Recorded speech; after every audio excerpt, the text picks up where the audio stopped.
It is the definitive and fully planned path of research study. It's helpful and useful in giving a definitive directions to any research study. That is hypothesis. Ladies and gentlemen, let me introduce myself first. My full name is Duyang Raini. I'm from 5BB class.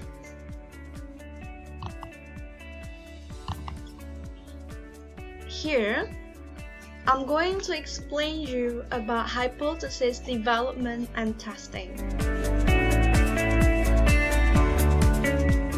What is hypothesis? A hypothesis is a statement of the researcher's expectation or predictions about relationship among study variables. The research process begins and ends with the hypothesis. In the research without hypothesis, research cannot surface properly. The researcher's question identifies the study concepts and asks how the concepts might be related to a hypothesis, because hypothesis is the predicted answer. So hypothesis here literally means an idea or a theory that the researchers take as the goal of the study and examine it, and is replaced as a theory when the hypothesis is true in the study's conclusions. Hypothesis is a material thinking based on the scientific process. This is impossible to generate the absence of human thought.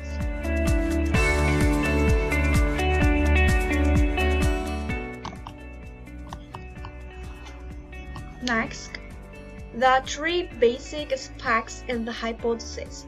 The first, the difference they are trying to find out. The second, the relationships, and the last one is interactions.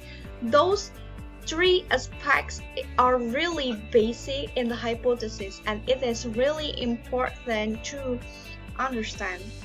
And normally, when we are stating a hypothesis, there is an independent variable and dependent variables. So hypothesis is related to the variables. There are four functions of hypothesis.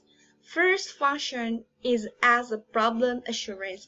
Hypothesis here become the answers of all problems that is related to the topic. The second one, it is helpful in computing facts.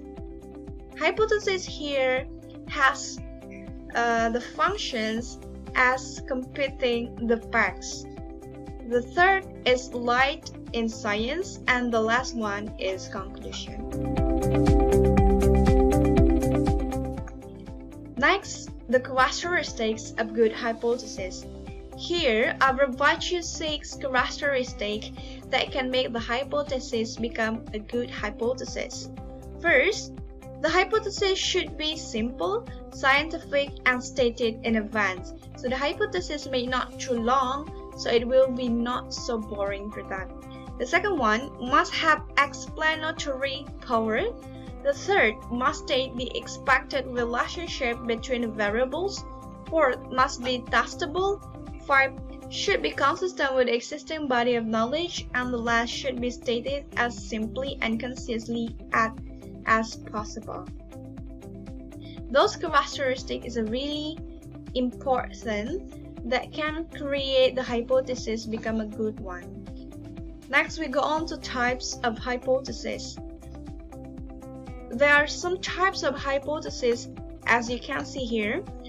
There are non-experimental hypothesis and experimental hypothesis. In non-experimental hypothesis, we have 3 hypotheses. The first one, simple level hypothesis, complex level hypothesis, and the last is refined level hypothesis. Next, in experimental hypothesis, we have 4 hypotheses. Those are statistical, existential, universal, and conceptual. In statistical hypothesis, there are 2 hypotheses, is null and experimental. And in experimental hypothesis is divided into negative and also positive hypothesis. Those are some types of hypothesis that we must know. Next, there are 2 methods of hypothesis. The first is qualitative method.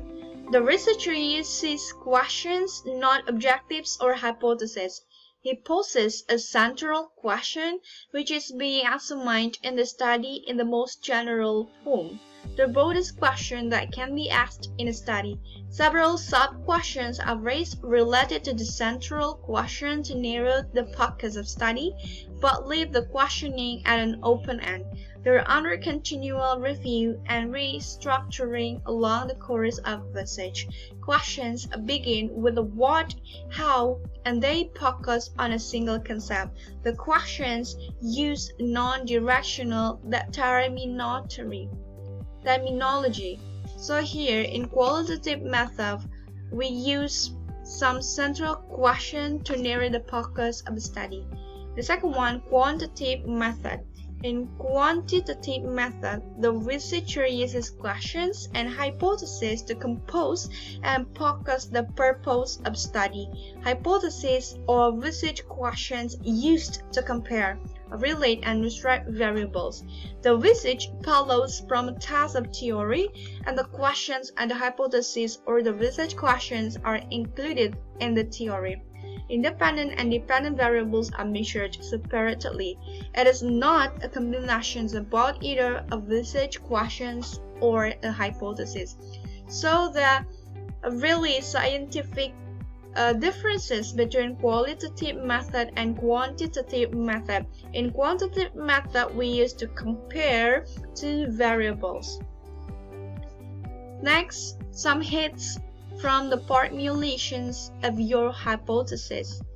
First, be sure to read on the topic to familiarize yourself with it before making a final decision. So we must know about that first before making a final decision, so the result of hypothesis is great.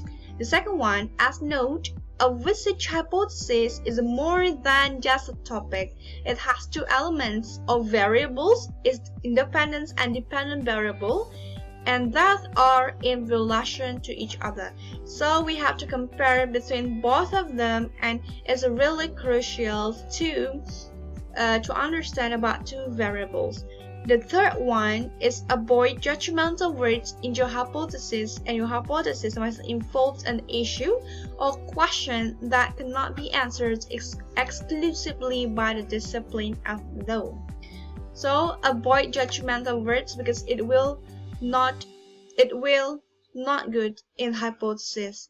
The last, be sure that each term in the hypothesis is clearly understood and defined. Specify, if appropriate, whether you will be dealing with a state of federal law or both on a comparative basis if appropriate, and know that your hypothesis may change over time as your research progresses. So it will not be permanent. It's based on the term in our hypothesis. Next, there are 4 stages of hypothesis testing that the researcher can do. Those are experimentation, rehearsal testing, field research, and primary and secondary data. First, experimentation.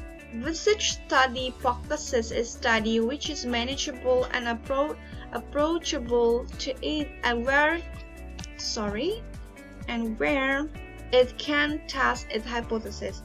The study generally becomes more focused on its variables and influence on variables so that hypothesis may be tested.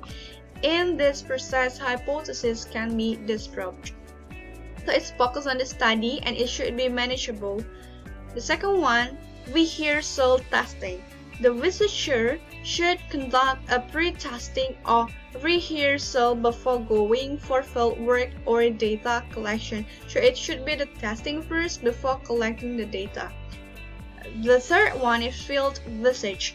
Test and investigate hypothesis. Field work with a predetermined research methodology tools is conducted in which interviews, observations with stakeholders, questionnaires, surveys set curious to follow.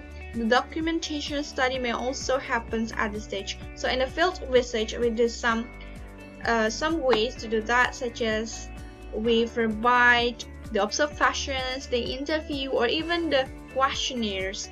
And the last one is primary and secondary data. The primary or secondary data and information available prior to hypothesis testing may be used to ascertain validity of hypothesis itself. So that is the last step of hypothesis testing, and it's the most important one to validize the hypothesis itself. Next, evaluation of hypothesis. There are 4 things you should know to evaluate the hypothesis. It should be explained with the movement of study, anticipated relationship between variables. So don't forget to understand about some variables in the hypothesis. Second, it must be testable and to be proven wrong. The study adopted technique should be capable to test hypothesis whether it is true or false. So your hypothesis should be testable. It should be understood for all people whether it is right or wrong. The third, it should be connected to available information, not being utopian. So there are some information that can support this hypothesis. The last, it should be clear, straightforward, focused or target, and small in size, bigger statement, bigger changes to be confusing. Alright, that's all that I can say about the hypothesis. Thank you very much.